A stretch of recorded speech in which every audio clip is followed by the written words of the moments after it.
왔어요. 제 고향 휴가를 다녀오느라 이렇게 영상이 좀 늦어졌답니다. 오늘 할 드리거는 책을 읽을 거예요. 책을 한번 읽어볼게요.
참 좋아요. 저는 가지고 싶은 게 너무 많아서 마음이 힘들 때가 있거든요.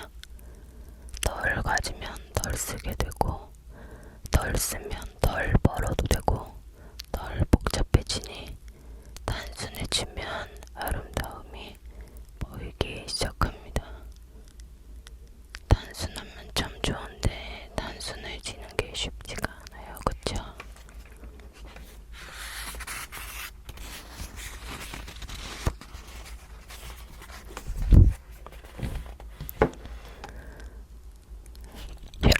앞으로 보면 세상의 평범한 것들로부터도 쉽게 발견하게 됩니다.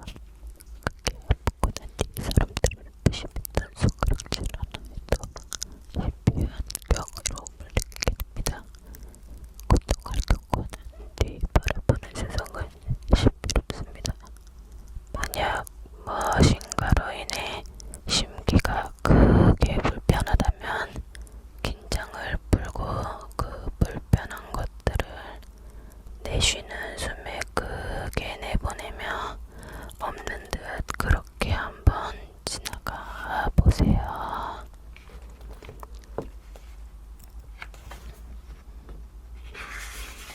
제가 좋아하는 구절만 좀 읽고 있습니다.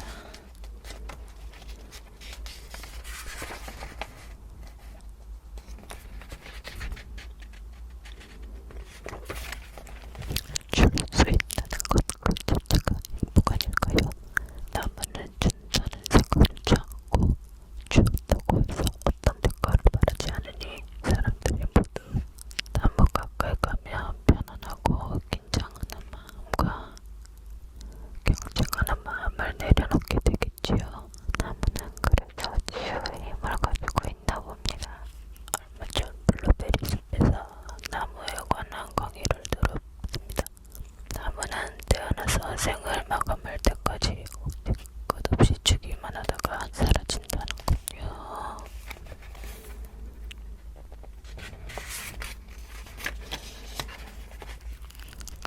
수정은 즐거운 마음에 부담이 없는 것, 구하고 바라는 마음이 있으면 괴로우나 마음에 구하고 바라는 것 없으면 그것이 즐거운 마음 가운데 제일이다.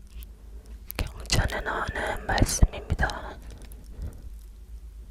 누군가에게 칭찬받고 인정받고 사랑받고 싶은 온갖 바람이 근심을 불러옵니다. 누군가에게 칭찬받고 인정받고 사랑받고 싶은 온갖 바람이 근심을 불러온대요. 맞는 말이에요. 저도 여러분 공님들을 모으려고 열심히 집중하고 또 집중하고 어떻게 해야 될까 이렇게 생각이 많아지고 사랑받고 싶은 마음이 커지다 보니까 근심이 오더라고요. 근심과 걱정이 최근에 좀 생긴 것 같아요. 그래도 열심히 공님들을 제가 잘 모시겠습니다.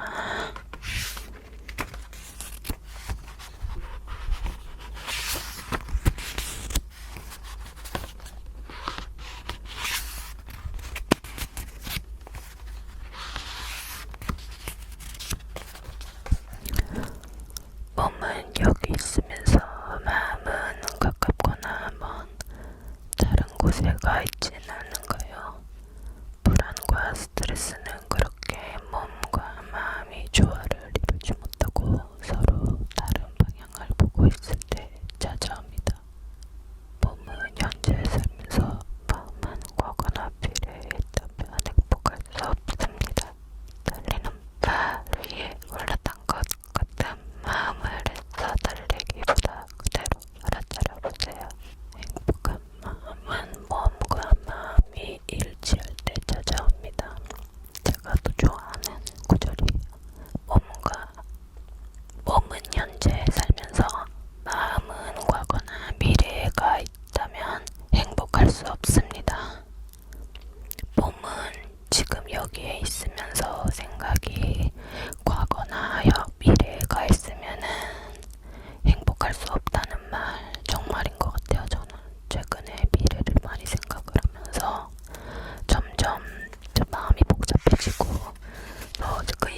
무관이를 무덤에서 불러낼 수도 있고 산자를 땅에 묻을 수도 있다.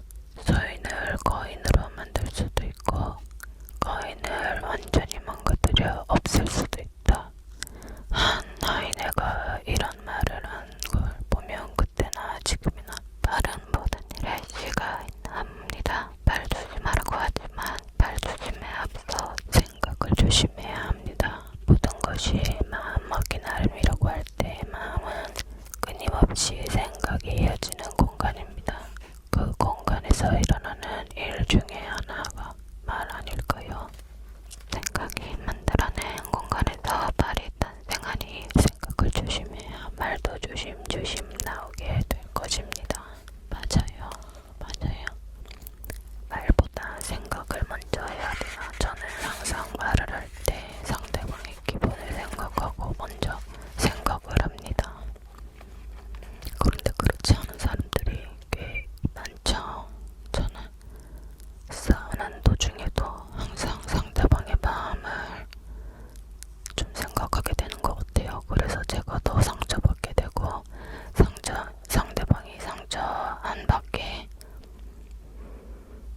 상대방이 상처를 받지 않게 하려고 말을 계속 가려서 조심하고 천천히 생각하면서 말을 하다 보니까 자꾸 회피형 같고 한데 저는 상처를 주고 싶지 않고 이런 큰 싸움이 일어났을 때 더 화를 나지 않게 조금 쉬었다가 말을 하고 싶거든요. 일단 상대방이나 저나 말을 좀 가려서 할 수 있게끔 전 근데 아무리 화가 나도 욕설이나 뭐 그게 화를 내지 못하는 것 같아요. 그 성격이 좀 그런 것 같아요. 예전엔 안 그랬는데 많이 변한 것 같아요. 모든 대상은 힘이 있습니다. 사물이건 사물함이건 대상은 마음을 끌어당기죠. 싫은 상대에게 끌려가는 것은 좋아하는 상대에게 끌리는 힘과 다르지 않습니다. 끌리는 힘을 주의 깊게 통찰하다 보면 무관심도 사실은 뭔가에 끌리고 있는 중이라는 사실을 알게 됩니다. 강한 힘은 아니지만 잠시 정류장에서 대기하고 있는 상태라고나 할까요? 그러다가 상황과 조건이 맞아떨어지면 무관심은 싫거나 좋은 쪽으로 끌려가게 되지요.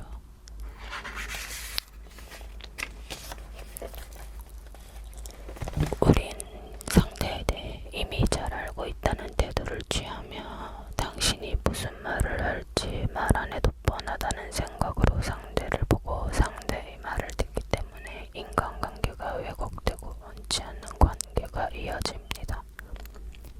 이것은 모두 과거라는 영상을 계속 재생하여 상영하는 옛날 영화처럼 지금 이 순간의 현실을 보는 것이 아니라 과거를 보고 있는 것입니다.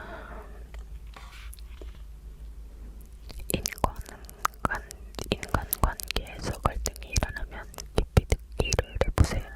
깊이 듣기는 생각하는 일을 멈출 때 가능합니다.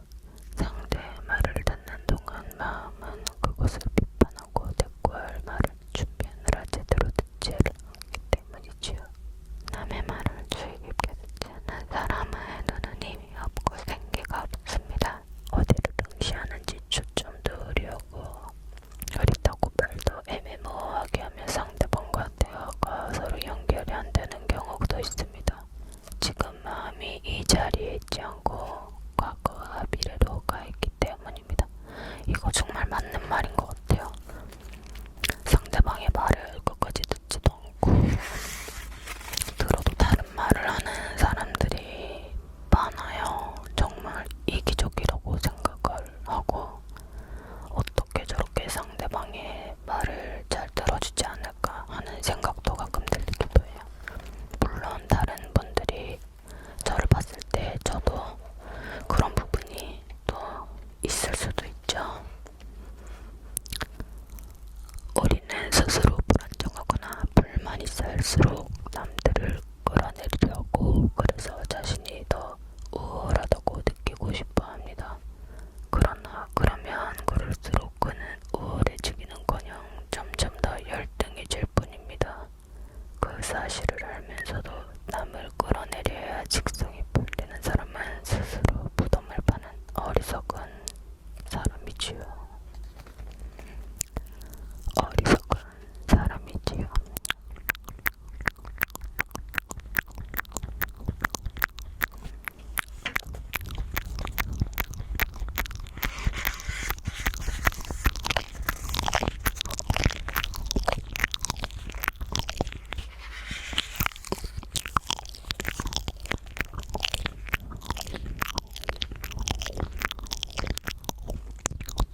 자신이 죽은 사람인 것처럼 생각하라고 했습니다.